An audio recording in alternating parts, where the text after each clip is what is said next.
Voilà, on va commencer. Écoutons la première histoire.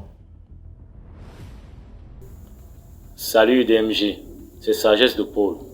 Je tiens à vous raconter une histoire mystique que j'ai intitulée Plantation mystérieuse.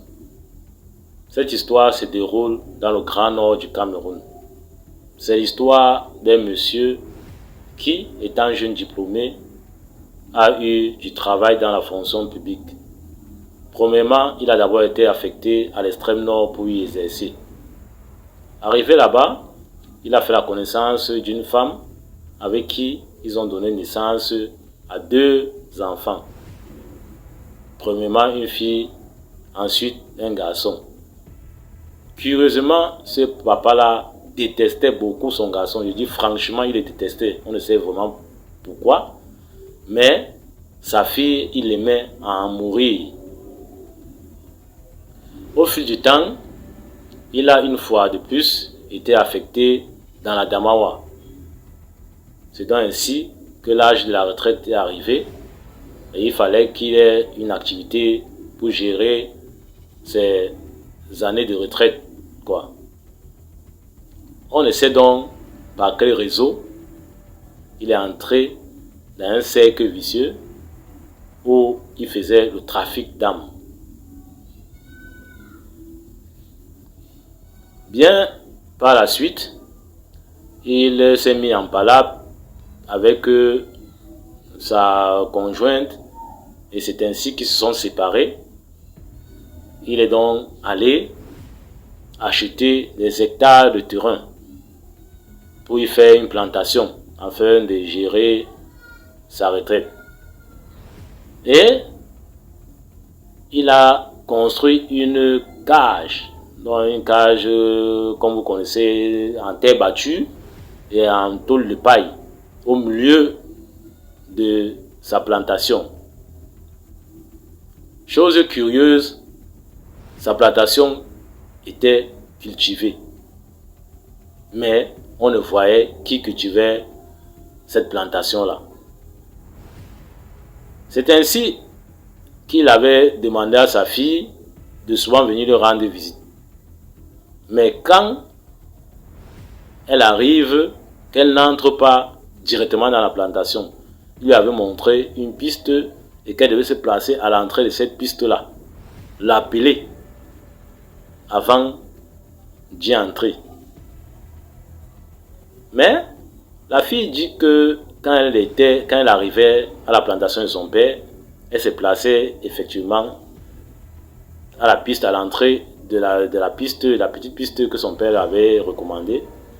Mais elle suivait des bavardages de part et d'autre dans la plantation. La plantation était bouillante de bavardages. Mais une fois qu'elle appelait son père, et dès que son père répondait, ça devenait un silence de mort, un silence comme un silence de cimetière. Et c'est où son père disait, oui, j'arrive, attends-moi. Il venait, il ne demandait jamais d'entrer. Donc il venait toujours la prendre à l'entrée de la piste et ils entraient ensemble dans la plantation. Et son père l'avait aussi interdit de couper quoi que ce soit là-bas sans son accord. Donc si tu voulais un fruit, quoi que ce soit, tu demandais son accord. Et c'est lui-même qui coupait de sa main avant de te le remettre. Et il avait dit que si tu coupes, tu entres d'abord dans la plantation sans qu'il te donne l'accord, quelque chose de grave, de terrible, de mystérieux peut t'arriver. De même que si tu entres dans ma plantation, tu te mets à couper les fruits n'importe comment, quelque chose également de mystique pourrait t'arriver. C'est donc ainsi qu'il fonctionnait dans sa retraite. Sa fille, avant de mourir, perd son âme, parce que c'est l'histoire qu'elle nous a racontée avant de mourir, que je suis aussi en train de partager avec vous, faisait comprendre que dans la plantation là, quand tu arrivais, il y avait, je dis que des centaines de matériel, dont le matériel de travail, de travaux champêtres là, donc des roues, des machettes, des pelles, donc, des râteaux, tout ce qui va avec les affaires de plantation là quoi. Mais tu ne voyais pas les gens qui utilisaient ce matériel là. Ce qui fait comprendre qu'on a simplement compris que ce monsieur était trempé dans le coin et le con Donc il faisait le trafic d'âmes humaines, dont les âmes qui étaient en captivité chez les sataniques, il les rachetait comme des esclaves et il venait donc travailler dans sa plantation. C'est donc comme ça que lui gérait sa retraite à travers ce trafic de crimes sataniques rituels là, par les âmes des gens qu'on a pris dans la magie mystiquement, dans la sorcellerie, pour venir exercer, travailler chez lui quoi, en question. Et comme toute chose a un début et toute chose a une fin, il devait déjà décéder, son heure arrivait déjà, et il a donc demandé ce qu'il fallait faire pour qu'on lui prolonge sa durée de vie. On a dit de sacrifier quelqu'un qu'il aime beaucoup, et il était obligé de donner l'accord puisqu'il tenait beaucoup à la vie et il aimait l'argent. Il voulait continuer à gérer sa plantation et continuer à avoir son argent parce qu'il avait franchement, il était friqué, il avait franchement l'argent. Vous savez, la plantation, les hectares, et surtout que c'est des esprits qui travaillent pour vous. Donc il avait franchement l'argent des millions, c'était un millionnaire.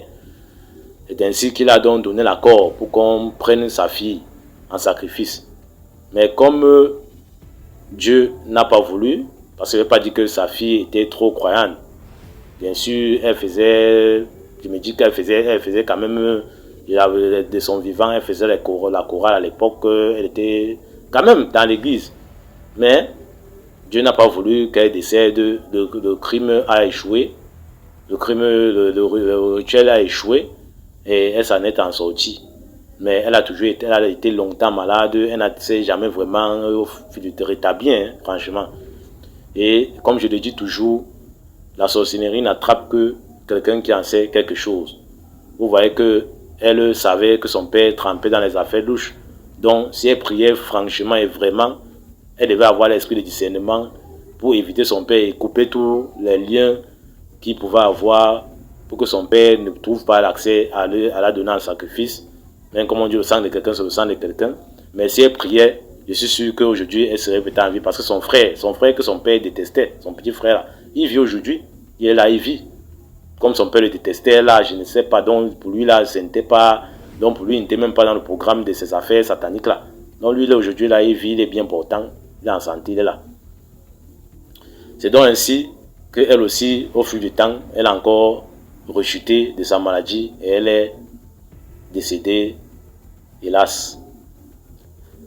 C'était donc l'histoire que je tenais à partager avec vous aujourd'hui. À vous de liker, de commenter, de partager. Surtout de vous abonner à la chaîne DMG TV. Je vous remercie de m'avoir écouté et à plus pour une nouvelle histoire mystique.